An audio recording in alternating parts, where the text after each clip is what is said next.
Shalom, salam sejahtera di dalam kasih Tuhan kita Yesus Kristus.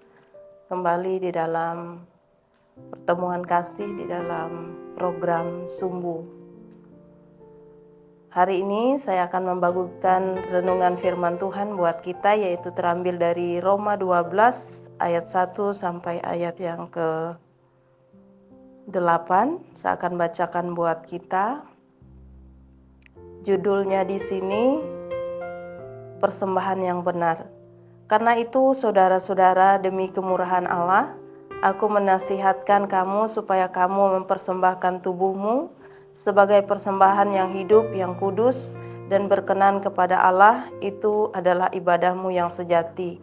Janganlah kamu menjadi serupa dengan dunia ini, tetapi berubahlah oleh pembaharuan budimu, sehingga kamu dapat membedakan manakah kehendak Allah, apa yang baik, yang berkenan kepada Allah, dan yang sempurna.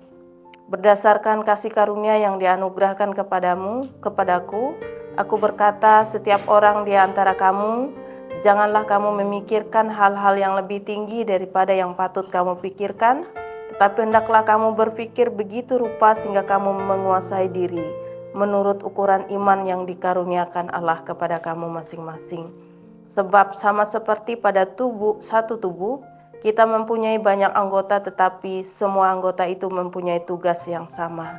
Demikian juga kita, walaupun banyak, adalah satu tubuh di dalam Kristus, tetapi kita masing-masing adalah anggota seorang terhadap yang lain. Demikianlah kita mempunyai karunia-karunia yang berlain-lainan, menurut kasih karunia yang dianugerahkan kepada kita. Jika karunia itu adalah untuk bernubuat, baiklah kita melakukan sesuai dengan iman. Jika karunia untuk melayani, baiklah kita melayani. Jika karunia untuk mengajar, baiklah kita mengajar. Jika karunia untuk menasihati, baiklah kita menasihati. Siapa yang membagi-bagikan sesuatu, hendaklah ia melakukannya dengan hati yang ikhlas. Siapa yang memberi pimpinan, hendaklah ia melakukannya dengan rajin. Siapa yang menunjukkan kemurahan, hendaklah ia melakukannya dengan sukacita. Sejauh ini pembacaan firman Tuhan buat kita hari ini. Saudara-saudara yang dikasih di dalam Tuhan Yesus, tema renungan buat kita hari ini yaitu satu tubuh berbeda fungsi. Ya. Di ayat pertama sampai ayat yang kelima tadi sudah kita membaca bahwa kita ini adalah satu tubuh, yaitu tubuh Kristus, tetapi di dalam tubuh itu kita mempunyai tugas dan fungsi masing-masing yang berbeda. Tugas kita memang berbeda, tetapi tujuan akhir adalah sama, yaitu untuk kemuliaan nama Tuhan. Itu poin yang pertama. Kita berbeda fungsi, tetapi tetap satu tubuh, yaitu tubuh Kristus. Poin yang kedua, ayat 6 sampai ayat yang ke-8, kita harus melakukan tugas dan fungsi kita masing-masing dengan maksimal.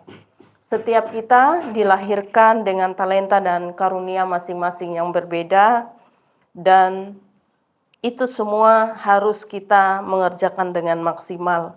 Di dalam ayat kebenaran firman Tuhan di sini tadi kita sudah membaca bahwa ada macam-macam karunia.